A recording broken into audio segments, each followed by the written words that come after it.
Okay, so welcome to Chapter 10, Section 5. We're talking about logarithmic functions. And the first question we need to ask is, what are logarithms? Then we're going to answer the question, why do we need logarithms?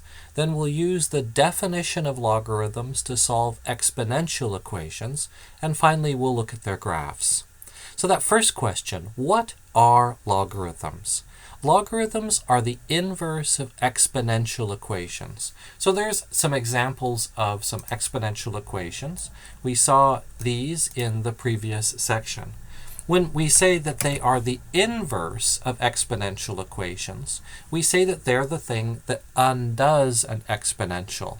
So now I'm thinking about the role of an inverse operation in algebra. For example, to undo addition, we subtract. To undo division, we multiply. To undo the square root, we square.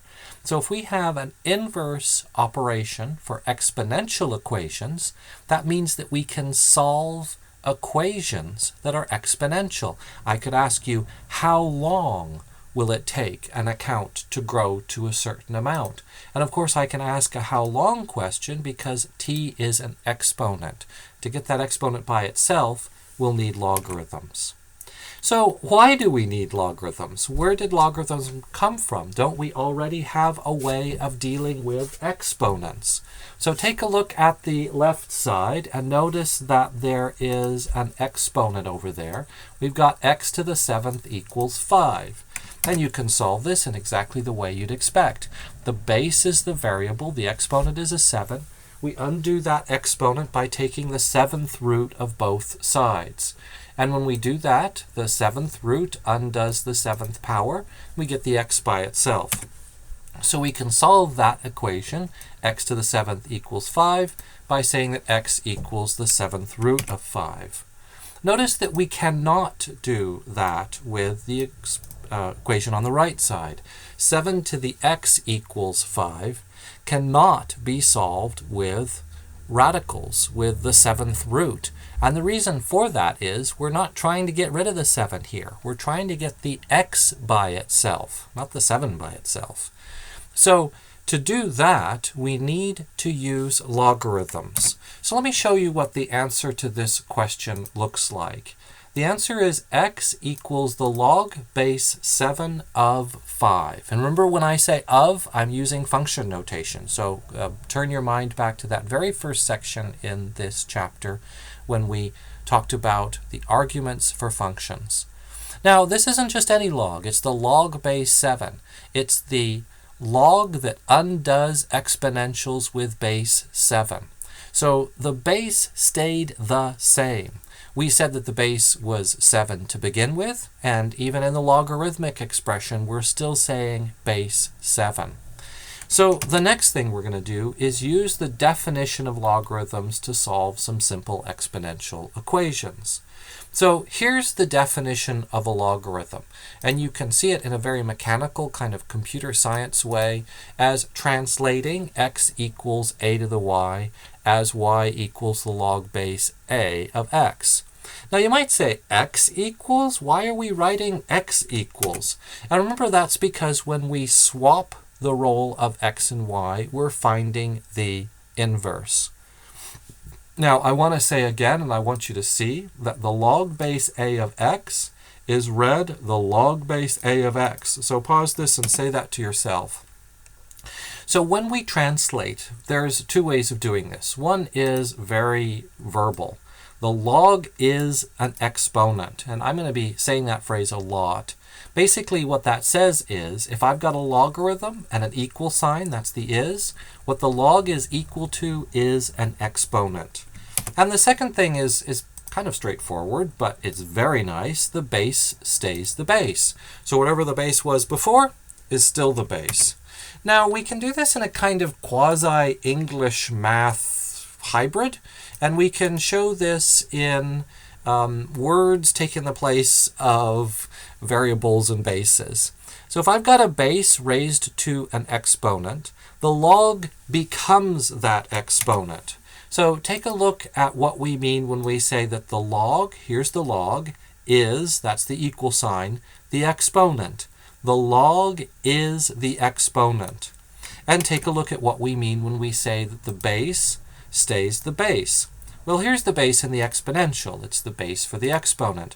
And here's the base for the log. It's that subscript number that we write after log. The base stays the base, and the log is the exponent. Now, there are some restrictions here, and we will return to this as we need to. But it's important to point out now that a, that is the base, must be positive.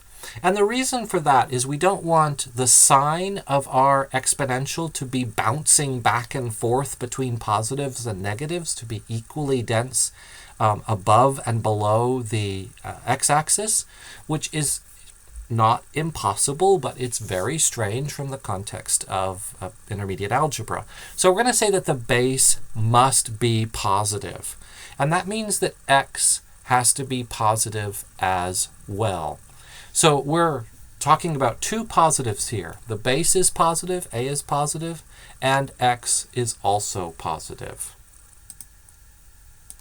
Okay, so we're going to look at some examples using the definition of logarithms to solve simple equations. So this first example is x equals the log base 27 of 3. Now, that's actually a number that you can get out of your calculator, but let's go through and treat this like an equation. It'll be very instructive. So first off, the base stays the base. The base was 27. The base is still 27. So the base stays the base. Now, a log is an exponent. So I know that means we're reading from right to left, but there's nothing wrong with that mathematically. Here's the log. Here's the is, that is, it's equal to x. The log is the exponent. So our exponent is x. Log is exponent, tells us that our exponent is x. And that means we've translated. And you say, well, what about the argument? What about that 3? And the idea here is if you can keep track of 2 out of 3 things, the third thing must be the other thing, a little bit like playing Clue. So now we're going to say, well, okay, 27 I can factor it as 9 times 3, and 9 is, of course, 3 times 3. That's 3 cubed. So we're back in the methods of the previous section, equating bases. Now, if we wanted to, we could clean up those exponents. One base with 2 exponents, we multiply them together. So we're going to multiply that 3 times the x. Also, 3 is 3 to the first power. Well, anything is itself to the first power. So we can put that exponent of 1 if we want to. And that allows us to see the exponents, and so we can equate them. And when we do that, we say that 3x equals 1. So the next step, we'll divide both sides by 3, and there's our answer, x equals 1/3. Let's take a look at another example. Now the base is the variable x. So when we rewrite this in exponential form, the exponent is going to be 2, and the base is going to be x. The exponent is going to be 2 because, remember, a log is an exponent. The base is x, the exponent is 2, and the other stuff is 49. So we translate and we say x squared equals 49. We take the square root of both sides, not forgetting the plus or minus sign, and then we remember something else. The base has to be positive. So x equals just that positive 7. 2 more examples done in exactly the same way. We've got the log base 5 of x equals -3. Notice that if you say it correctly, you're already, 1/3 of the way there. If you say, as I did, the log base 5, you know that the base is 5. If you remind yourself that a log is an exponent, then you can say, okay, 5 is the base, -3 is the exponent, and the argument is what that's equal to. So 5 to the -3rd power is x, so we say, well, that's the same thing as saying that that 5 is not where it should be. Instead of being in the numerator, it should be in the denominator. 5 times 5 is 25. 25 times 5 is 125. So there's our fraction, x equals 1 over 125. Our last example, we've got a x in the base again. So when we read this, we're going to say the log base x of 27 is negative 3. The log base x, so we already know what the base is, and we know that log is an exponent. So there's our log, there's the is, the equal sign, the exponent. The base is x, the exponent is negative 3. So the base is x, the exponent is negative 3. We're saying x to the negative third power is 27.